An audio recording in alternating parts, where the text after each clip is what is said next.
Hey everybody. So here it is, October 2024. That means we have just one more year of support for Microsoft Windows 10. And it's crazy how much time has flown. That means it's been 9 years since Windows 10 was released. Back in 2015. And Windows 10, while I don't think it was as good as Windows 7, it was definitely a huge improvement over Windows 8 and 8.1. I consider Windows 8 and 8.1, well, especially Windows 8, a total disaster. Microsoft made a huge mistake by forcing a touch priority interface on desktop computers and trying to basically have a one-size-fits-all UI for everything. Windows 10 was definitely an improvement over Windows 8 and Windows 8.1. For me, first and foremost, because of, I guess I could say, a reduction of the touch first style user interface. Windows 10 on a desktop PC looked like it belonged on a desktop PC. The start menu in Windows 10 brought along some of the elements from the Windows 8 start screen, but you had a desktop first interface. The modern UI apps, or the UWP apps, whatever you want to call them, instead of being full screen like they were in Windows 8 and 8.1, they were more or less in Windows, where you could have them full screen or have them in a window just like you would expect on a desktop PC or a laptop. Windows 10, there's definitely a lot of nice things about Windows 10, and I did a video, I think it's last year, comparing Windows 10 and Windows 11 side by side, if you want to check that out. Windows 11, of course, I run Windows 11 on my primary systems. However, my TV box systems are currently still running Windows 10, and I do not intend to upgrade them anytime soon. And the thing is, due to the Microsoft Elite Class system requirements for Windows 11, that's been nicknamed for the Windows 11 system requirements, a lot of computers out there are going to be forced to stick with Windows 10 unless you manually upgrade them to Windows 11. And the thing is, I believe because of this, and because a lot of people just don't like Windows 11 for, some pretty good reasons, I believe a lot of people are going to still be using Windows 10 after October of 2025. And the thing is, after that time period, Microsoft is no longer going to support Windows 10 for free. You do have the option for purchasing extended security updates, or ESUs, but I question how many people are actually going to do that. I personally believe a lot of people are going to just continue running Windows 10 and, dare I say it, kind of give Microsoft the finger in a way. Say, screw you, we're sticking with Windows 10. We're not upgrading to Windows 11, and we're not replacing our peripherally usable computers just because you no longer support the operating system that's on them and because you refuse to allow us to officially upgrade to Windows 11. Now, honestly, when it comes to Windows 11, while I cannot officially recommend that you bypass those Elite Class requirements and install Windows 11 on unsupported hardware, y'all pretty much know I do it all the time. Matter of fact, there's not a computer in this home that meets the Elite Class system requirements, but yet they run Windows 11 anyway.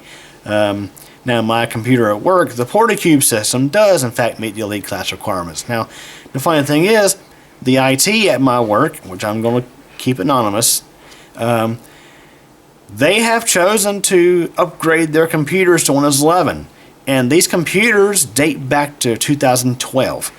We're talking about systems such as the Dell Optiplex 9020, running, I don't know what generation of Intel CPUs they're running. They have i7s in them, but again, I don't know the exact generation, but 2012, probably Sandy Bridge or Ivy Bridge, something like that, probably. Those computers are definitely lower in spec than what's specified by the Microsoft Elite Class system requirements, but the IT organization at my place of work, and I'm sure many other companies, are also giving Microsoft a finger and saying, screw you, we're upgrading our computers to Windows 11, whether they meet the requirements or not. And in an IT organization, especially like in my place of work where the computers tend to get reimaged every year, honestly, it's not a big deal, because when a new feature build comes out, they'll just build their new software image off the new feature build and deploy that image to the computers. Simple as that.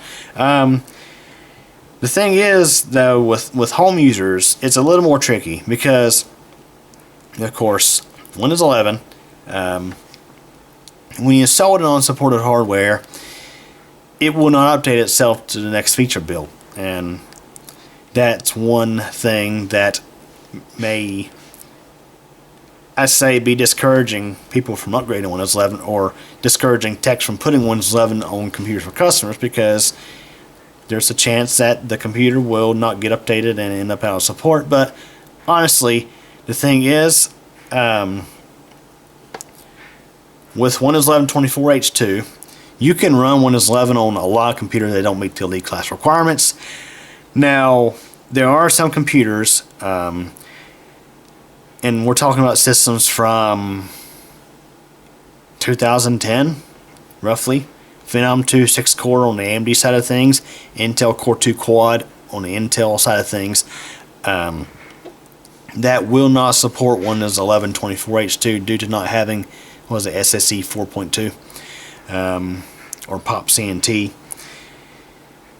However, those computers, you could still run Windows 11 23H2. And I think I covered this in the past. You can actually install Windows 11 23H2 on a computer that does not meet the elite class requirements for Windows 11, and it will receive updates longer than Windows 10 on that same hardware, because Windows 11 in support for 23H2 is actually past the date of Windows 10 in support.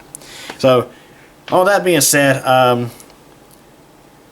when Windows 10 in support happens, what are your plans? Are you going to A, stick with Windows 10? Are you going to B, replace the computer or upgrade the computer to meet the elite class system requirements of Windows 11? Or C, are you going to bypass those elite class requirements and force Windows 11 on that computer you already have? Or D, will you switch to Linux? Because honestly, Windows 11 will run quite well on older stuff. I mean, I've ran it on some pretty old things. And computers, for example, such as the Dell Optiplex 390s, which I think are Sandy Bridge based, I think they would run 24H2 just fine. And I'll have to test that out, but I believe they would run it just fine, and they would run it quite well. So there are definitely some options out there. What do you think? What are your plans? Feel free to comment what you think.